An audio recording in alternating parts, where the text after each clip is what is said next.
Hello and welcome to my channel. I'm David Picciuto, the Drunken Woodworker, and today I'm going to show you how to make a CNC router inlay.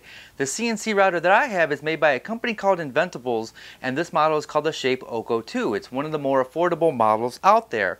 Now in my previous video, I showed you how to make this bandsaw box, but what I didn't show you was how the router inlay was done.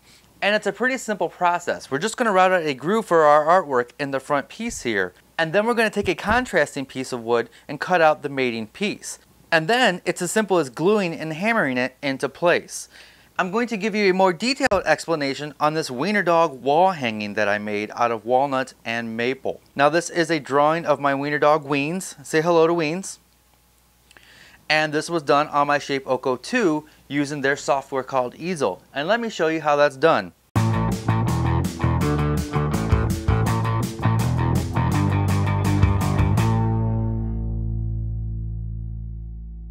So I start my designs out in Adobe Illustrator. I'm choosing Illustrator because it's a vector-based program and uses math, whereas something like Photoshop uses pixels, and that's raster-based.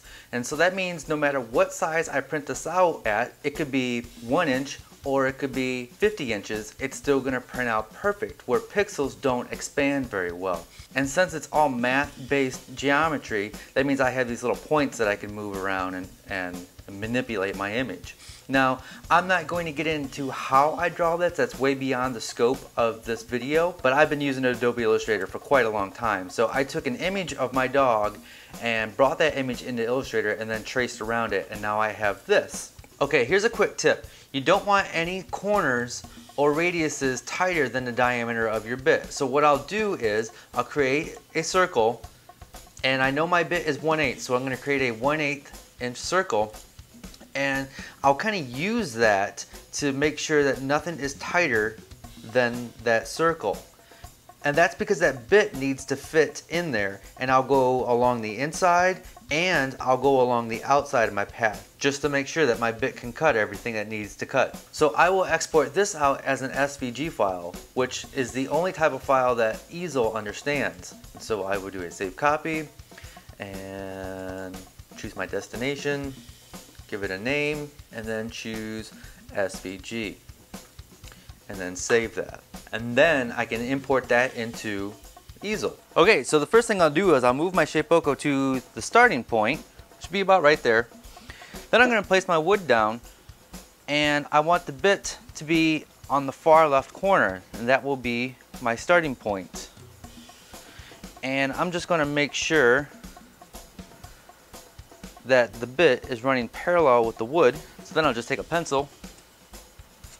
I'm just going to mark on my wasteboard where I want my piece. And now, instead of using fancy clamps, I'm just going to use some double-sided tape. And I find this method works pretty well. And then using my pencil marks, I will just secure the piece to the wasteboard, and that ain't going anywhere. So then I'm going to move my ShapeOko back to my starting point, and now we're ready to cut. Now you want to bring the bit down to where it's almost touching the wood. Okay, so now I have my ShapeOko hooked up to my computer through the USB port. I'm going to bring up my browser. I'm using Chrome, and then I'm going to bring up the Easel app at easel.com. And this is an app made by Inventables, the creator of the ShapeOko. So now that I'm at easel.com, I'm going to go ahead and start a new project. And the first thing I'm going to do is I'm going to import my SVG that I made in Illustrator. And then I'm going to go to my materials. I will choose walnut because I'm using walnut. And my dimensions are 8 1/4 by 5 1/2, and my thickness is 2 inches. I'm going to leave the depth per pass the same, and I'm going to leave the feed rate the same. Over here on the right side of my screen, I get a preview of what's going on. And I am not going to have this cut 2 inches deep, so I will select my shape here, and I know that I want to go 3/16 of an inch. So I will enter that in there. And I want this to be a fill because I want it to cut the inside of the shape. If I wanted to cut the outside, I would choose outline. So I'm going to choose fill, Oops, looks like there's a couple extra little bits in here from my file. I can just select those and delete them. And so now I'll place my image where I want it to go. I'm going to just center this here. And you can get a slight preview of what it's going to look like over here on the right side. You get a nice 3D image here. Alright, so now I'm going to click on this machine ready to cut button over here on the right side. And I know that my material is 2 inches thick, so I will confirm that. My material is secure. I'm not using clamps, I'm using double-sided tape. My bit is 1/8 of an inch. I will confirm that. And it is in the home position just above the surface, so I will confirm that. So now I will click OK, raise the bit, and the computer will tell the machine to raise the bit up off the wood. Now I will turn my spindle on.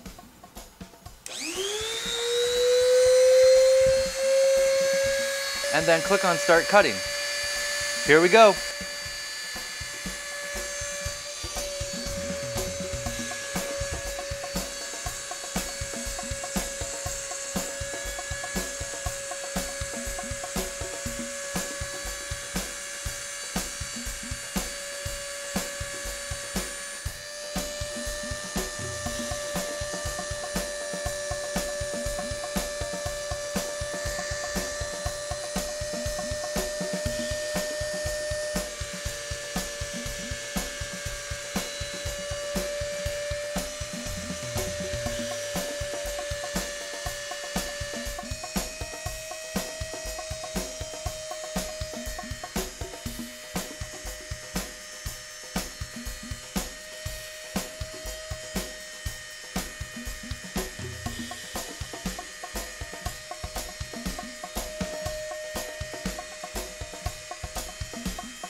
So that concludes the first part of the cut.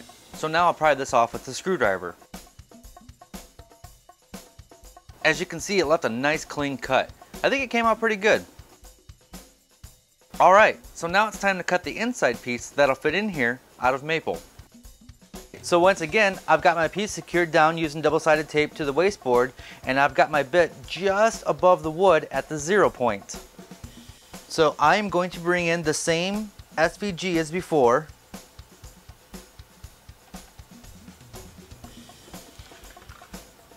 And the first thing I'll do is select my material, which is maple. And that is 6.5 inches by 4.25 by 1/4 inch. I will leave my depth per pass the same and the feed rate the same.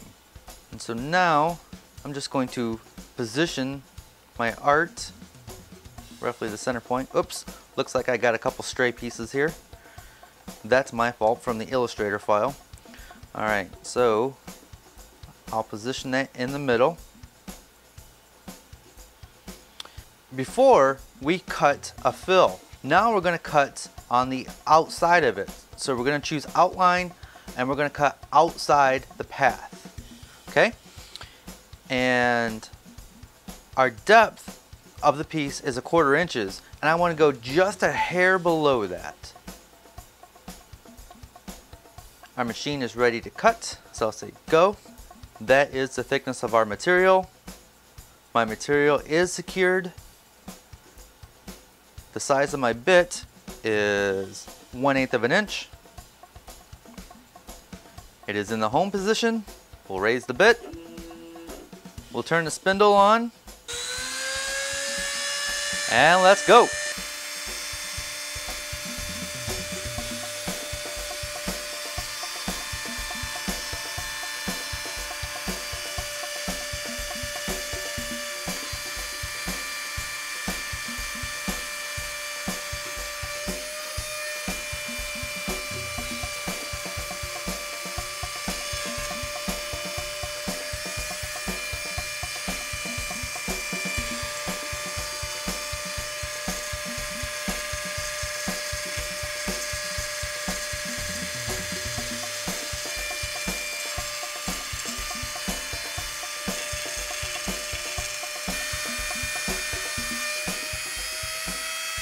Okay, so now I'm just going to pry my piece off the wasteboard, and we're going to take it over to the drum sander to remove the inside.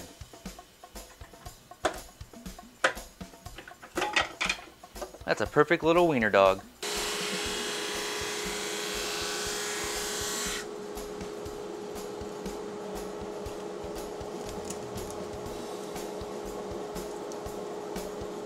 Okay, so now I'm just going to glue it and tap it into place.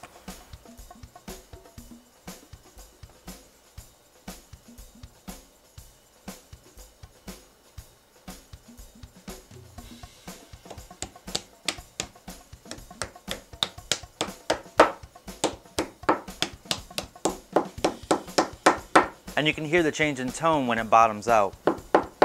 Alright, so now I'm going to throw a clamp on here and let that sit and dry for about a half hour.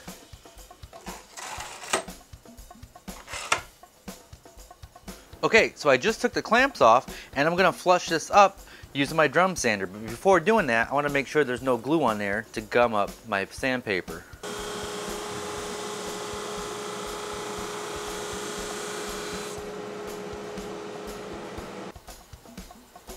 I'm extremely happy with the results. It came out nearly perfect.